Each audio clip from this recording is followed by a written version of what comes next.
All right, hello. I'm back, and I'm back in black for this October market report. So let's jump right into it. In this market report, we're going to look back at all the numbers that mattered in September. For this report, we're going to look mostly at just single family homes, just to keep it simple, but I have a little surprise that I'm going to throw in for you, so wait towards the end of the video. So if you don't know who I am, I'm Ken Blumberg, your all-American realtor, and I am helping you live the American dream. In this October edition, I'm also helping you avoid the American nightmare.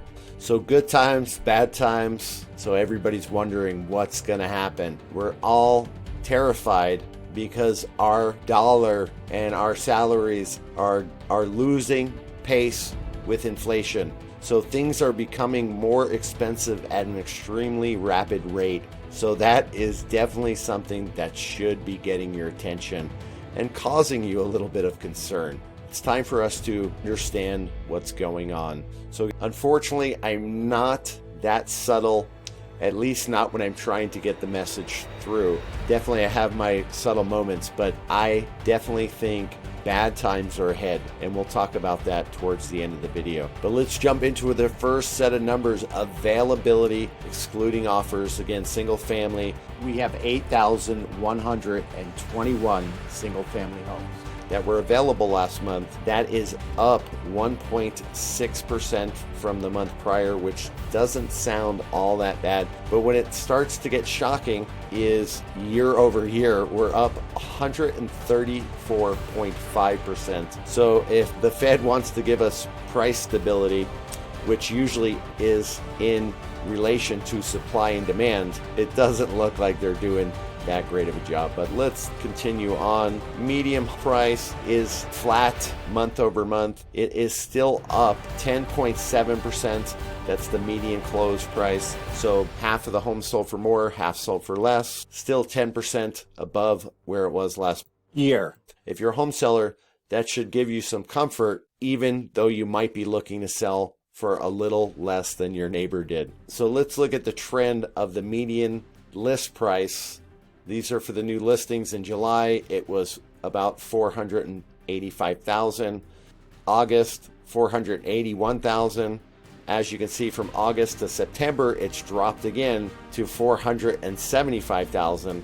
So agents are out there educating their clients. The market has changed. So very important for you to understand. Get somebody you trust. Get somebody who could show you the numbers, because it is important for you to try to take your emotions out of it and listen to somebody you're going to trust if you're looking to sell now. So number of closings, 2,030 for the month of September. That is up 1.4% from the month prior, which is fantastic. I equate that to people waiting on the sidelines and getting more inventory and finally getting something that they really truly loved rather than that they were forced into. The numbers of closings is down though significantly from last year. We are at 36.7%. So the numbers year over year are significantly down as far as the number of closings. Number of new listings, 3,376 for September. That's down from the prior month, 15.8%. That's good. We don't want to see that much inventory piling up that fast. We are also down 8.5% from the year prior.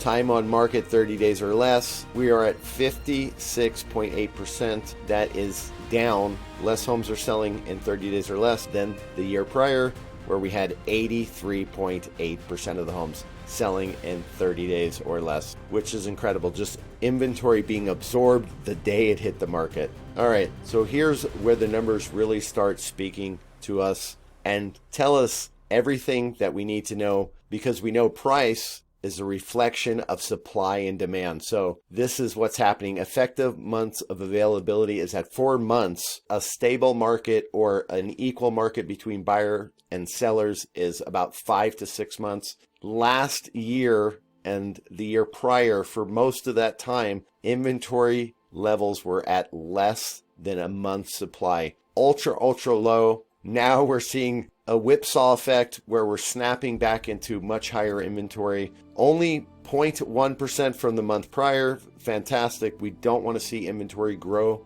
that fast because, again, even though we're not getting stability, that is what we'd actually like to see. But as you can see, inventory is up 270.7% from the year prior. Now, not alarming immediately, but if inventory continues to go in that trajectory, we are going to have some serious problems. And as we've seen from lumber prices, as we've seen from Bitcoin's price, as we've seen from the stock market price, things are not moving slowly right now.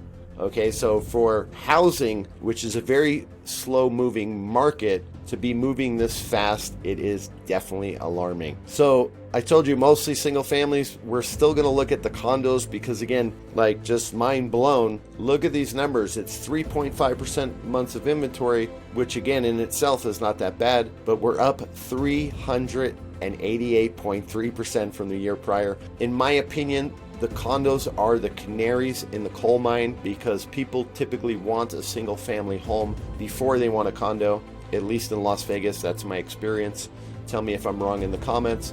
But it is also the reverse, right? They don't want to buy a condo and they'd rather buy a single family home if inventory is not an option and there are things out there that they can afford. So to me, condos are the canaries in the coal mine. To see this rate of increase year over year for the supply, again, sends shivers down my spine and it rings the alarm bells in my mind. Give me a like on that for that rhyme. So this is the market cycle, and it's exasperated by the lowest interest rates we've ever seen and the fastest drop in interest rates, and now the fastest rise in interest rates we've ever seen in history. So if the Fed is doing that, I don't know how they expect price stability, but you know, that's a topic for another video.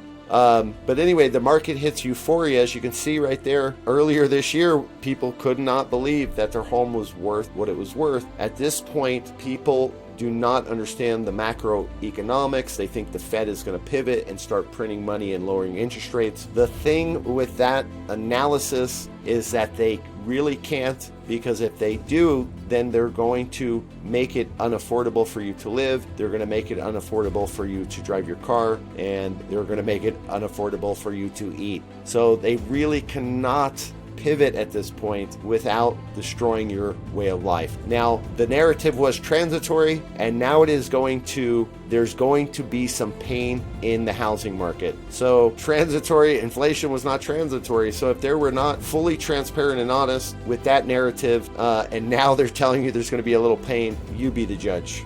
So find somebody you trust that can guide you through, that can show you the numbers, can show you exactly where your home should sell, but make sure that you are not following the market down. Because here's most likely going to be the trend in the marketplace. Okay, homes prices are going to most likely trend down unless they want inflation to continue to skyrocket. And hopefully nobody wants that. So don't be the seller that's catching the falling knife. If you're going to hold your property for 3, 4, 5 years, you're in a fantastic place. But if you're looking to sell now, again, find that balance between what you can actually sell your home for now, where you're not trailing the market down and catching that falling knife. Be the guy on the screen that's like, oh my God, I still made 10% more than last year, and I made 20% more than the year prior. That's fantastic. Be happy that you got out at the top, or at least as close to the top as you could possibly ever wish to imagine that you could. All right, so hopefully you enjoyed that. I appreciate you being here. Please remember to like and subscribe to the channel. I put out videos to educate you, to help you live the American dream. I'm Ken Blumberg, your all-American realtor, and I want to thank you for learning from history and not repeating it. All right, I'll see you soon on the next video.